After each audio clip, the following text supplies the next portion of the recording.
You're standing on the walls of Rome. It's 216 before the Common Era. The morning air smells like smoke and fear. Behind you, the city is half empty. The streets that once echoed with merchants and soldiers now echo with nothing. Most of the men are gone, most of the armies are gone, and you know why. 3 days ago, a messenger arrived from the south. He could barely speak. His hands shook as he described what he'd seen at a place called Cannae. 50,000 Romans, the largest army Rome had ever fielded, surrounded, butchered, in a single afternoon. Hannibal did that. The man from Carthage who crossed the Alps with elephants 2 years ago. The man everyone said would be easy to stop. The man who has now destroyed 4 Roman armies in a row. You scan the horizon, waiting, because the walls around you aren't finished. The reserves are gone. And if Hannibal decides to march on Rome right now, there's almost nothing standing between him and the gates. This is the moment when Rome nearly lost everything. When the Punic Wars brought the Republic to the edge of total annihilation. And what happens next will redefine warfare, politics, and power for the next 2,000 years. If this is gripping you, hit like and subscribe because the next part gets worse. But before you understand how Rome survived this nightmare, you need to understand how it started. You need to understand what the Punic Wars really were. Because this wasn't just a rivalry. It wasn't just a territorial dispute. This was a 100-year existential struggle between 2 civilizations that could not coexist, and only one would survive. Here's what that machine looked like. Start with Carthage. In the 3rd century before the Common Era, Carthage controlled the Western Mediterranean. Not Rome, Carthage. They were a naval superpower, a merchant empire built on trade routes, colonies, and a fleet that had no equal. Their ships moved grain, silver, gold, wine, purple dye, and slaves across the sea. They controlled Sicily, Sardinia, Corsica, most of North Africa, and southern Spain. They were older than Rome, richer than Rome, and for centuries they were untouchable. Rome, by contrast, was a land power, a republic of farmers and citizen soldiers. They'd spent 200 years conquering Italy, one bloody campaign at a time. They had discipline, they had manpower, but they didn't have a navy. They'd never needed one, until now. The collision happens in 264 before the Common Era. The spark is Sicily, specifically the city of Messana. A group of Italian mercenaries seizes it. Carthage backs one side, Rome backs the other. And suddenly 2 empires are staring at each other across the Strait of Messina, realizing the same thing. Only one of us can control the Mediterranean. That's the First Punic War. It lasts 23 years. And it's a war Rome has no business winning, because Carthage has hundreds of warships. Rome has almost none. But here's where Roman institutional thinking takes over. They don't accept the disadvantage. They reverse engineer it. A Carthaginian warship runs aground on the Italian coast. Roman engineers swarm it. They measure it, copy it. Within months, Rome is building quinqueremes, the ancient equivalent of battleships, identical to Carthage's, except they add something new. A boarding bridge called the corvus, a spiked plank that drops onto enemy ships and locks them in place. Suddenly, every naval battle becomes a land battle. Roman soldiers storm across, and Carthage's superior seamanship means nothing.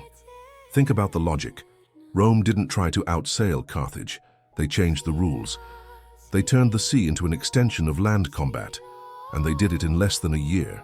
By 241 before the Common Era, Rome wins. Carthage sues for peace, they lose Sicily, they pay a massive indemnity. And Rome, for the first time, has a province outside Italy. They've tasted expansion, and they're not going back. But here's the thing, Carthage doesn't forget, and neither does one Carthaginian general stationed in Spain. His name is Hamilcar Barca, and he has a son. Now watch what happens next. Hamilcar takes his son to Spain when the boy is 9 years old. Before they leave Carthage, he brings the child to a temple. He makes him swear an oath on the altar. The boy must promise before the gods that he will hate Rome for the rest of his life, that he will spend every breath working to destroy it. The boy's name is Hannibal. Hamilcar builds a new Carthaginian empire in Spain. Silver mines, armies, alliances with local tribes. When he dies, his son-in-law takes over. And when the son-in-law is assassinated, Command passes to Hannibal. He's 26 years old, and he's been preparing for this his entire life. In 218 before the Common Era, Hannibal attacks Saguntum, a city in Spain allied with Rome. Rome demands he stop. He refuses. Rome declares war. This is the Second Punic War, and Rome expects it to be fought in Spain, or maybe North Africa. They're wrong. Hannibal has a different plan. He's going to invade Italy, not by sea, where Rome now has a fleet, by land through the Alps in autumn. With 40,000 men and 37 war elephants, everyone tells him it's impossible. The mountains are too high, the passes are too narrow, the tribes are too hostile. Winter is coming. Hannibal does it anyway. Picture this. You're a Roman consul in northern Italy.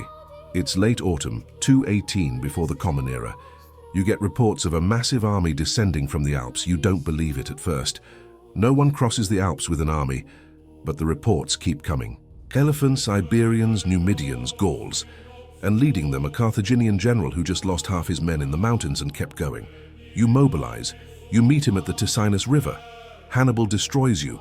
You retreat. You regroup at the Trebia River. Hannibal destroys you again. It's winter. You're supposed to be safe. You're not. By the spring of 217 before the Common Era, Rome sends another army. They meet Hannibal at Lake Trasimene. Hannibal sets an ambush in the fog. 15,000 Romans are killed in 3 hours. Most of them are driven into the lake and drowned. The consul dies fighting. His body is never found. 3 battles, 3 total victories. And Hannibal is marching deeper into Italy, cutting a path through Roman territory like it's nothing. Rome panics. They appoint a dictator, a man named Fabius. His strategy is simple. Don't fight Hannibal. Shadow him, harass him, burn the crops, starve him out. Wait for him to make a mistake. It works, sort of. Hannibal can't force a decisive battle. But Rome's allies start to waver, because it looks like Rome is afraid, and if Rome is afraid, maybe it's time to switch sides. The Romans hate the strategy. They call Fabius the delayer, a coward. The public demands action, a real fight, a real victory. So in 216 before the Common Era, Rome gives them one. They raise the largest army in Roman history, 8 legions, 85,000 men. They march south to Cannae, a small town in Apulia, where Hannibal is camped. The consuls are confident. Hannibal has maybe 50,000 troops. Rome has numbers. Rome has discipline. Rome has the momentum of a republic that has never accepted defeat on its own soil. Hannibal has a plan. August 2nd, 216, before the Common Era. The battle begins. The Romans do what they always do, concentrate their infantry in the center. Heavy, deep, unstoppable. They push forward. Hannibal's center gives way. It bends backward. The Romans think they're winning. They press harder, deeper, and that's when Hannibal springs it. His center isn't breaking, it's luring. While the Romans push into the bulge, Hannibal's cavalry sweeps around both flanks. They crush the Roman cavalry. Then they circle behind the Roman infantry. At the same time, Hannibal's African veterans on the wings wheel inward. The Romans are surrounded, completely. 85,000 men in a shrinking pocket. It's not a battle anymore. It's a slaughter. The Romans can't maneuver. They can't retreat. They can't even lift their weapons. They're packed so tight they can barely breathe. Hannibal's men close in from every side. They stab, they cut, they kill for hours.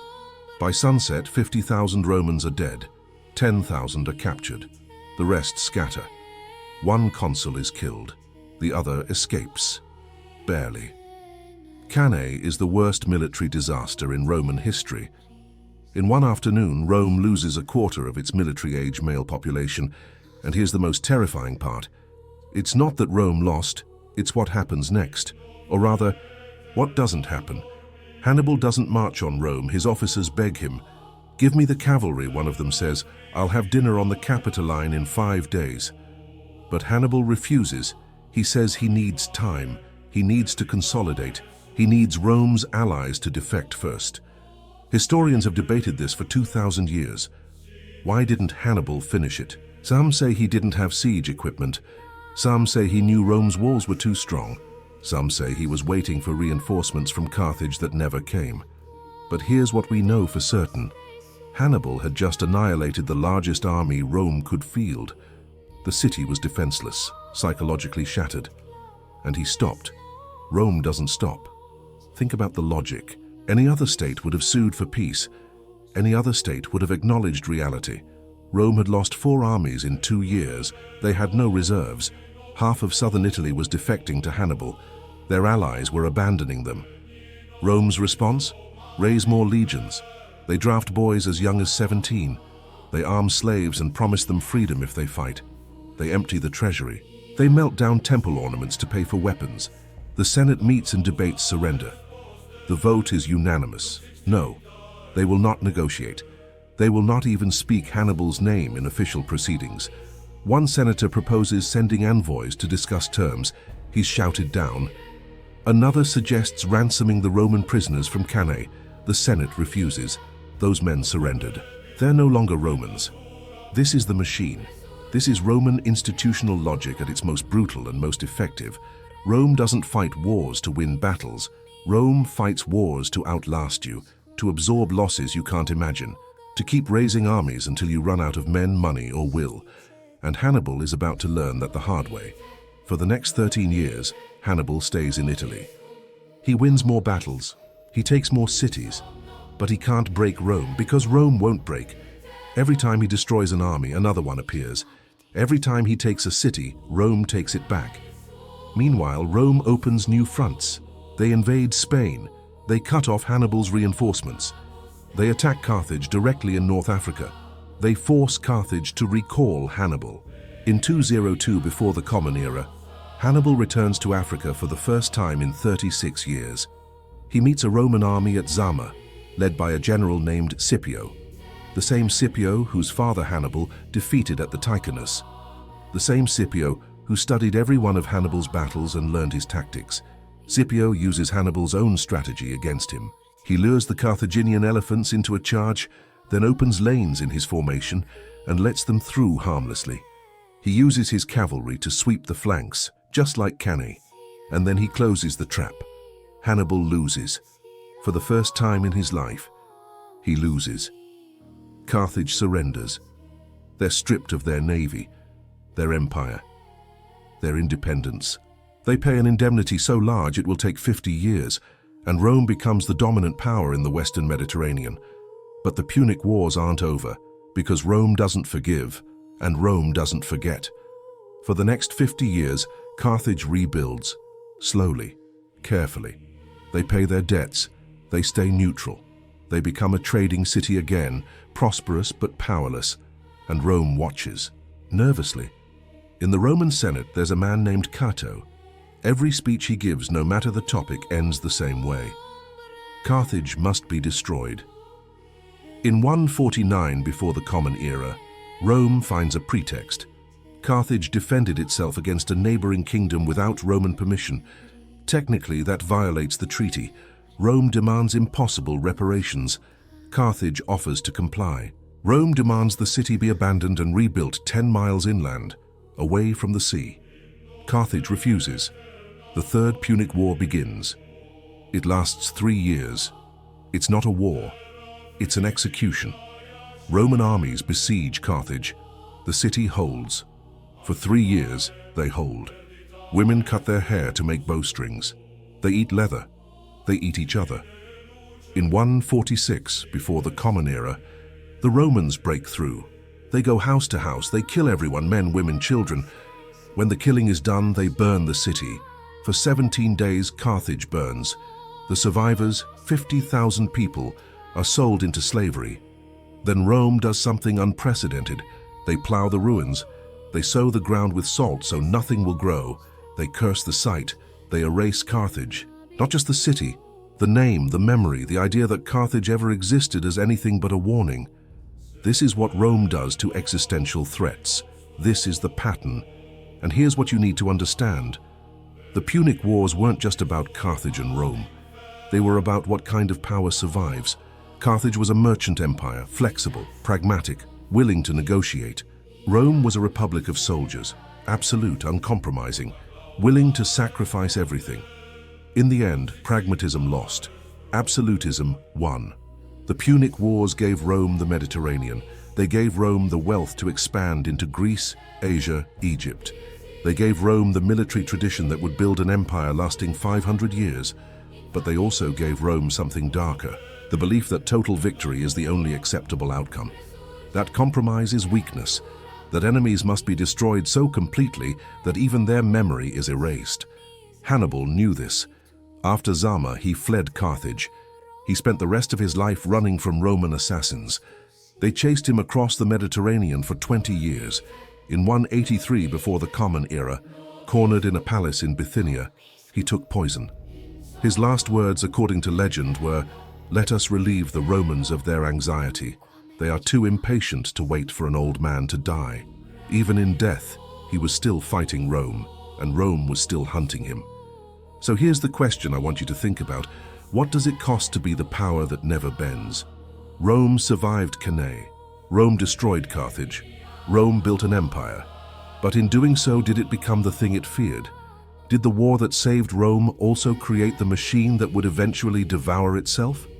If you found this story as chilling as I did, hit that like button and subscribe, because the history we cover here only gets darker. Drop a comment and tell me, do you think Hannibal should have marched on Rome after Cannae? Would it have changed everything? And if you want to see how Rome's absolute logic played out in its own civil wars, that's the next story. Because the lesson Rome learned from Carthage, it eventually used on itself. And that is what really happened.